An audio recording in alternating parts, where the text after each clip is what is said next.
Perkenalkan, nama saya Raplino Ibrahim Tambunan dari Prodi CRPL dengan nomor IPM 25783097. Sini saya akan menjelaskan sedikit tentang array. Pengertian array adalah struktur data yang digunakan untuk menyimpan sekumpulan data dengan tipe yang sama dalam satu variabel. Dengan menggunakan array, kita tidak perlu membuat banyak variabel untuk menyimpan data yang sejenis.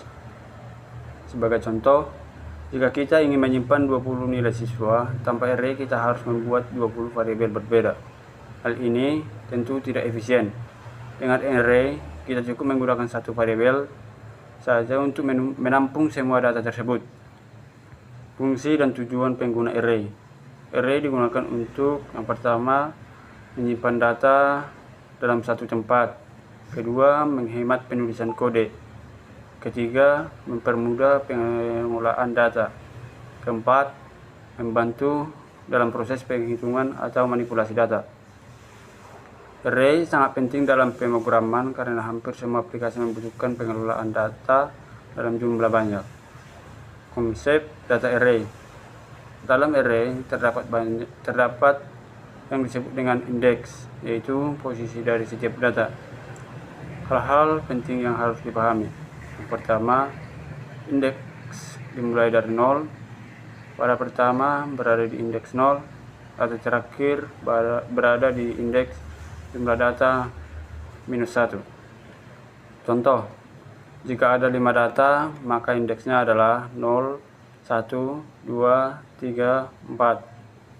Kesalahan yang sering terjadi adalah menganggap indeks dimulai dari 1, padahal dimulai dari 0. Cara kerja array. Array bekerja dengan menyimpan data secara berurutan di dalam memori. Setiap data memiliki alamat berdasarkan indeksnya. Misalnya, kita memiliki data 2, 4, 6, 8, 10.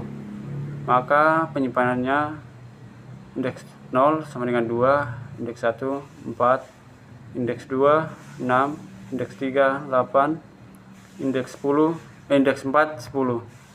Untuk mengambil data tertentu, kita cukup memanggil indeks yang diinginkan. Jenis array.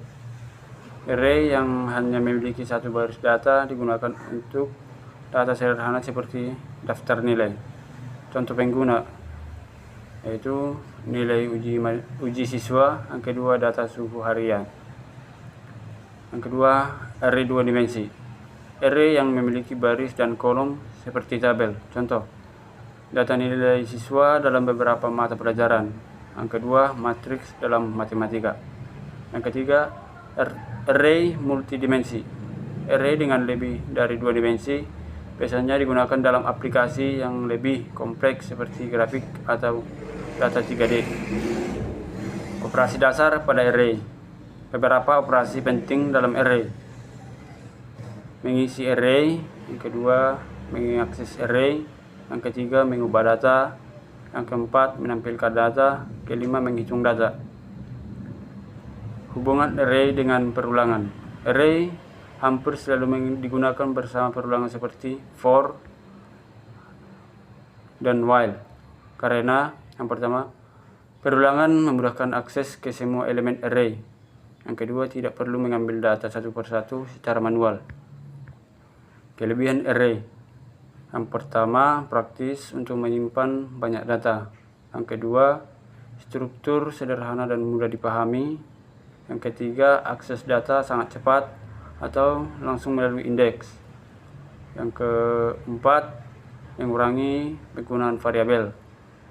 Kekurangan array. Yang pertama, ukuran biasanya tetap tidak bisa berubah-ubah dengan mudah.